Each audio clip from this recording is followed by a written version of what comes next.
Nature deficit disorder. It's a term that describes the human costs of separating ourselves from nature. It's well researched and supported that our physical, emotional, and spiritual well-being all suffer from losing touch with the natural world.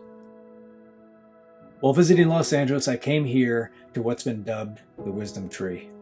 And I thought, what makes this particular tree so wise? Are other trees so dumb? Are they so inexperienced?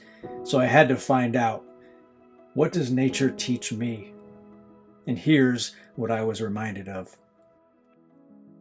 The wisdom tree sits atop one of the mountains in Griffith Park. It's LA's largest urban park.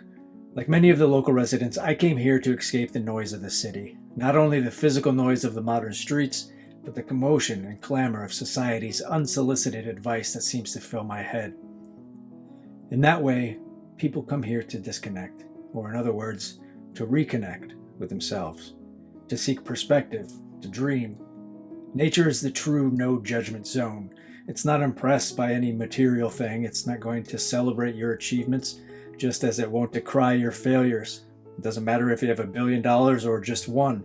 If you're a saint or a sinner, it doesn't matter. It doesn't matter if you're Brad Pitt or you're tree number 4 in your elementary school play.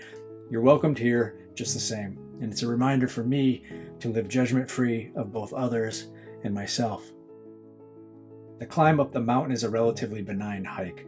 A few steep sections of rocky outcroppings to stub your toes and break your legs along a trodden dirt path guide you up the way. As soon as you begin the adventure, there's an immediate sense of relief. Although you're physically only a 58-second jog away from the city streets that are crowded, you're mentally beyond the earthly realm that you stand in. This is nature. It's happening to you. It's happening for you. Along the way up, there are plenty of spots you'll want to stop and take a few photos. While it may be the initial beauty of your surroundings that inspire the photograph, what's really happening is the attempt to capture the intangible feeling inside your heart. But you can't keep that feeling. You can't hold on to it. You can remember it, you can desire it again, or you want more of it. But that feeling of being in nature is only something that actually being in nature can provide. Your spirit is teaching you something.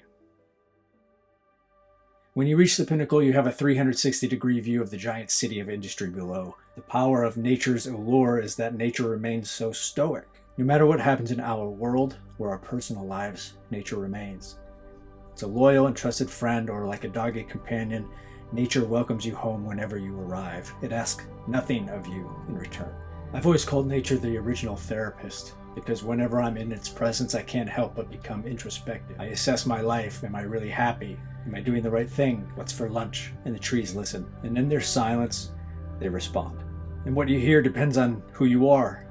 I think that's why we go there, to have things sorted out for us, by us. This tree here is thought to be the lone survivor of the Hollywood Hills fire in 2007, which burned 160 acres. Resilient and strong. No matter what happens to it, it invites us to realize that life and the world will go on as it always has. One day that tree will no longer be here. Now that may sound bleak on the surface, but if we consider all the struggles that life has provided us and that we're still here, that we survived and that we're strong, then we still have the opportunities to create something better. And when the day comes that we're no longer here, then what does any of it matter? And if we can wrap our heads around that idea, then it's a step towards realizing that in the grand scheme of all things, that these feelings of happiness, of wonder, inspiration, and love, emotions that are provoked by the magic of these mountains and trees and all the natural world, those are the feelings that we should aspire to have lived for. And that's what I remember when I'm out here. Let me know what you retreat to nature for. How does it inspire you? What does it teach you? So thanks for hanging out with me today, and I hope to see you out there in the wilds.